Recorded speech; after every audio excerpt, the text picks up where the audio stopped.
Hi guys, welcome back. Today we are going to talk about mortgage markets. Let us start by defining what a mortgage is. What a mortgage is.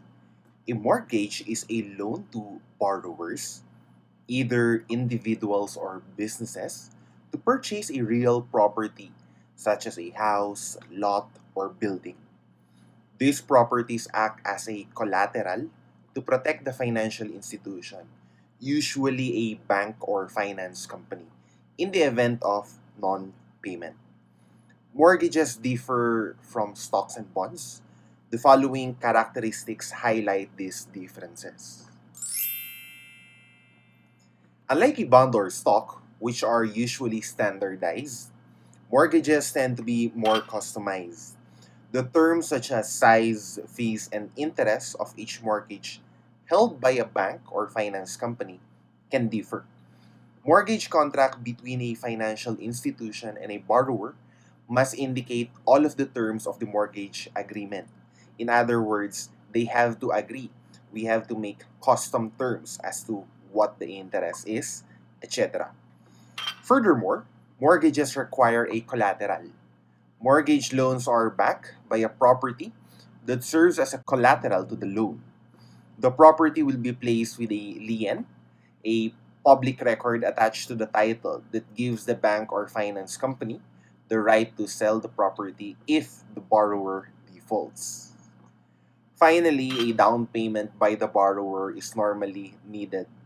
The lending bank or finance company requires the borrower to pay a portion of the purchase price of the property at the closing date, the date of the issuance of the mortgage. Now I would like to talk about mortgages in the secondary market. Let us have a recap on what the secondary market is. A secondary market is a market where issued securities are bought and sold.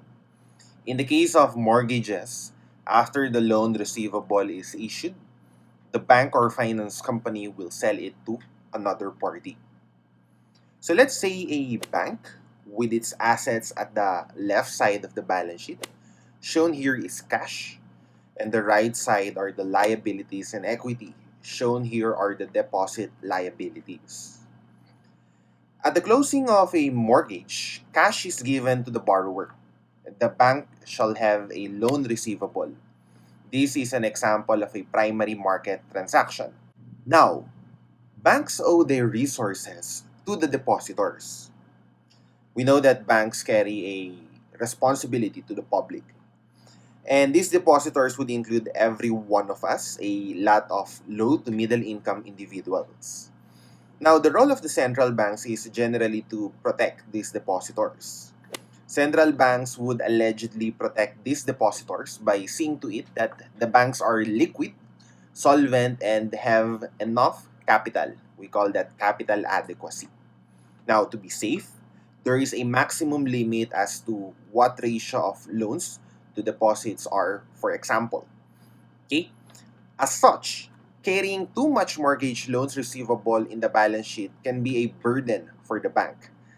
This is the reason why they might decide to transfer this mortgage loan receivable to another party. In this case, the bank may sell some of its mortgage loans receivable. This is the secondary market transaction. The mortgage is already issued and outstanding.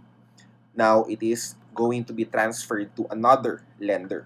We call this a secondary market transaction. The secondary market for mortgage may include either literally a sale of mortgages or the issuance of a mortgage-backed securities.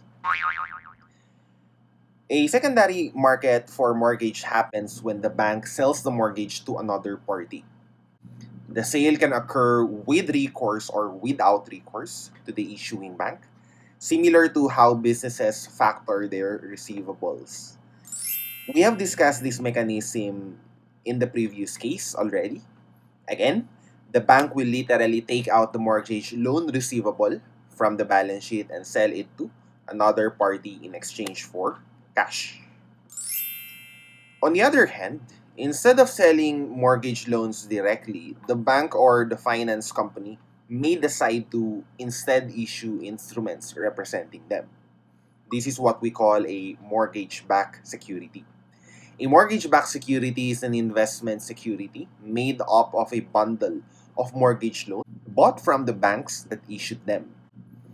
Examples of mortgage-backed securities include pass-through mortgage securities, collateralized mortgage obligations, and mortgage-backed bonds.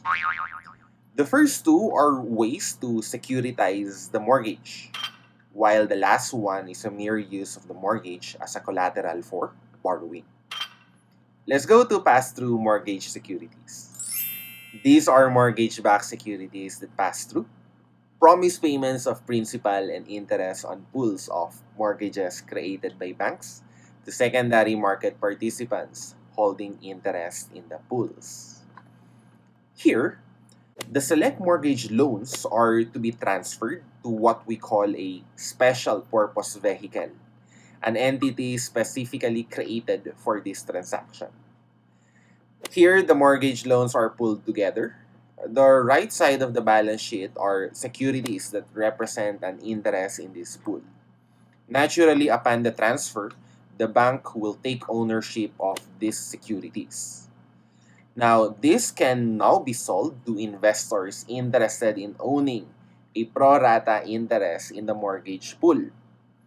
Pass-through securities typically have the same risks and rewards for each security, meaning to say they are equivalent. If a mortgage defaults, all securities are to bear the loss.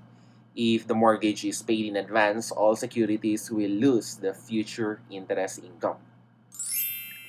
Another type of mortgage-backed securities is the collateralized mortgage obligations.